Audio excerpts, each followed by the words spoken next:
Hello बच्चों, let's read this question. The question say that which of the following exist in polymeric form? Option A AlCl3, option B BeCl2, option C SiC, option D B2H6। तो सबसे पहले समझेंगे बच्चों की concept होगा बच्चों polymeric structure.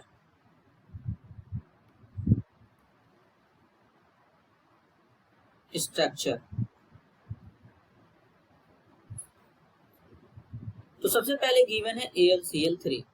अब बच्चों अगर हम AlCl3 की बात करते हैं तो AlCl3 कुछ इस तरीके से एग्जिस्ट करता है। अब एल्यूमिनियम के केस में बात करेंगे बच्चों तो एल्यूमिनियम का एटॉमिक नंबर होता है 13, electronic configuration 1s2 2s2 2p6 होता है बच्चों, 3s2 3p1। तो यहाँ पर वैकेंट ऑर्बिटल होता है एल्यूमिनियम के पास में, तो ये डाइमराइज कर जाता है।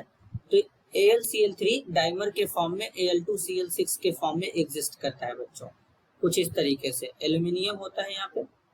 अब यहाँ पर इस तरीके से एल्यूमिनियम होता है, यहाँ पर Cl हो जाएगा बच्चों इस तरीके से। देन यहाँ पर फिर से एक एल्यूमिनियम के साथ में 2 क्लोरीन यहाँ पे, एक Cl यहाँ पे इस तरीके से और एक कोऑर्डिनेट बॉन्ड इस तरीके से एग्जिस्ट करता है। तो ये कौन से फॉर्म में एग्जिस्ट कर रहा है बच्चों? डाइमर फॉर्म में। अब यहाँ पर है बच्चों ऑप्शन बी में BeCl2। BeCl2 में बेरिलियम है बच्चों। बेरिलियम हमारा जो होता है ये बेरिलियम के जो भी हाइलाइट होते हैं ये कोवैलेंट नेचर के होते हैं। बेरिलियम का साइज स्मॉल होता है, तो ये हमारा पॉलीमेरिक फॉर्म में एग्जिस्ट करता है। चैन लाइक स्ट्रक्चर होता है कुछ इस तरीके से यहाँ पर, और ये इस तरीके से पॉलीमेरिक फॉर्म में एग्जिस्ट करता है। Cl बेरिलियम Cl तो ये इस तरीके से एग्जिस्ट करता है बच्चों BeCl2। कौन सा फॉर्म है बच्चों? पॉलीमेरिक फॉर्म है, पॉलीमेरिक फॉर्म। तो इस तरीके से ये पॉलीमेरिक फॉर्म एग्जिस्ट करता है। चैन स्ट्रक्चर है बच्चों, ये चैन के फॉर्म में इसी तरीके से ये जुड़ते चले जाते हैं। ऑप्शन सी में है बच्चों SiC है सिलिकॉन कार्बाइड। ये टेट्राहेड्रल फॉर्म में एग्जिस्ट करता है बच्चों। कौन से फॉर्म में? टेट्राहेड्रल फॉर्म में। ये टेट्राहेड्रल फॉर्म में कुछ इस तरीके से एग्जिस्ट करता है। यहाँ पे इस तरीके से, यहाँ पर इस तरीके से कार्बन होंगे और ये कार्बन एक दूसरे के साथ में इस तरीके से टेट्राहेड्रल फॉर्म में अरेंज रहते हैं। ये कुछ तरीके से टेट्राहेड्रल फॉर्म में एग्जिस्ट करता है।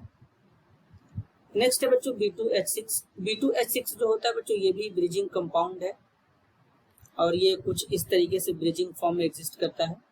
बोरान है बच्चों, बोरान के पास यहाँ पर इस तरीके से एक वैकेंट ऑर्बिटल होता है। बोरान का एटॉमिक नंबर होता है 5, electronic configuration 1s2 2s2 2p1 होता है बच्चों इस तरीके से। तो इसके पास में P का वैकेंट ऑर्बिटल होता है, तो यहाँ से हाइड्रोजन इस तरीके से 2 जुड़े होते हैं एक बोरान के साथ में। नेक्स्ट हाइड्रोजन बच्चों यहाँ पर कुछ इस तरीके से प्रेजेंट होता है ब्रिजिंग, यहाँ पर जिसे बनाना बॉन्ड भी कहते हैं, तो वो इस तरीके से प्रेजेंट होता है। तो ये पॉलीमेरिक फॉर्म में नहीं होता है। और यहाँ पर एक इलेक्ट्रॉन हाइड्रोजन का, एक इलेक्ट्रॉन बोरान का इस तरीके से होता है। तो इस तरीके से B2H6 एग्जिस्ट करता है बच्चों। तो ये हमारा ब्रिजिंग कंपाउंड होता है। तो हमसे पॉलीमेरिक फॉर्म में पूछा गया, तो पॉलीमेरिक फॉर्म में एग्जिस्ट करता है option B BeCl2। This is your answer. I hope you understood it well. All the best.